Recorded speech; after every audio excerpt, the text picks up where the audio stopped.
Кыргызстанда каза болгондордун көпчүлүгү жүрөк кан тамыр ооруларынан жапа тарткандар. Өзгөчө бул оору менен катталгандардын көпчүлүгү 25 жашка чейинкилер. Жүрөк оорусу менен жабыркагандардын басымдуу бөлүгү өлкөнүн түштүгүндө жашаганын Ош облустар аралык ооруканасынын кардиология бөлүмүнүн жетекчилиги билдирет. Аталган ооруканага Ош облусу гана эмес, Жалал Абад, Баткен облустарынан бейтаптар кайрылгандыктан аларга керектүү жардам көрсөтүүгө толук шарт жок. Анткени кардиология бөлүмүндө 60 гана орун бар. Ал эми дарыгерлердин тартыштыгы абалды татаалдаштырууда. Бизде жалпы республикалык көрсөткүчкө караганда дарыгерлердин саны калктын санына караганда кыйла төмөн. Ошондуктан дагы болушу мүмкүн, жалпы медициналык жардам көрсөтүүнүн сапаты түндүк регионго караганда түштүк региондо кыйлага төмөн. Кыргызстан үчүн медициналык вуз катары Кыргыз медициналык академиясында даярдап чыккан адистердин саны бизге жетиштүү түрдө болот эле. Тилекке каршы бизде Жалал Абадта бар, Ошто бар, дагы башка жерлерде медициналык ошо жогорку окуу жайларынан даярдашып ушундай кылып чыгып атат.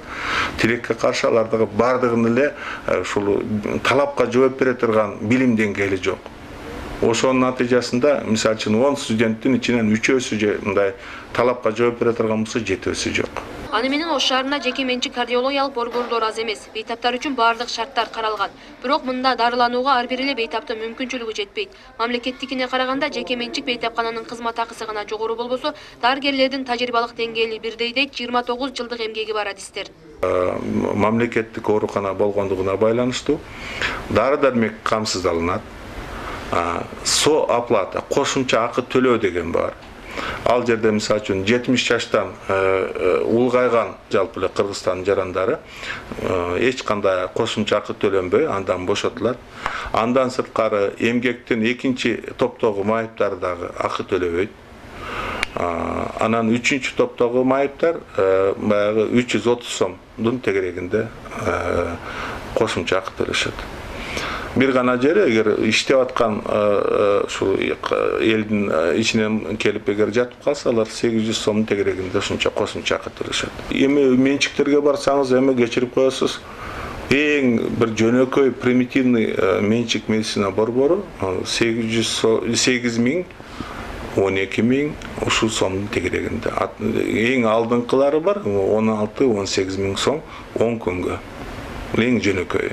Анан дары-дармеги, кошумча дагы текшериле турган болсо, көбүрөөк эгер мындай оорураак акыбалда жатып калган болсо, анда дагы кошумча болуп 25 миң, 30 миң сомго чейин каражат кетиши мүмкүн. Мынчалык көп каражатты бейтаптар оорусу күчөп кеткен учурда гана төлөөгө мажбур. Ал эми күн сайын өскөн жүрөк кан тамыр ооруларынын алдын алуу иштери мамлекет тарабынан аксап келет. Кырдаалды сезген Өнүгүү прогресс саясий партиясы биздин камкордук улуттун ден соолугу деген ураандын алдында аймактарды кыдырышып, тажрыйбалуу адистердин жардамында калктын акысыз жүрөк кан тамыр ооруларын текшеришүүдө. Бул программанын зарылчылыгы аябай чоң экен. Анан кийин бак тергөөчү азыр буюрса мына 1-2 жылдын ичинде бул программанын ичине азыр бир 6-7 миң адамды көрсөк, бул программабызда бир 50-60 миң адамды көрүш пландарыбыз бар. Ошон үчүн ушул мындай демилген бул башталышы буюрса. Ошон үчүн мына партияга мен элдин атынан чоң рахмат айтат элем.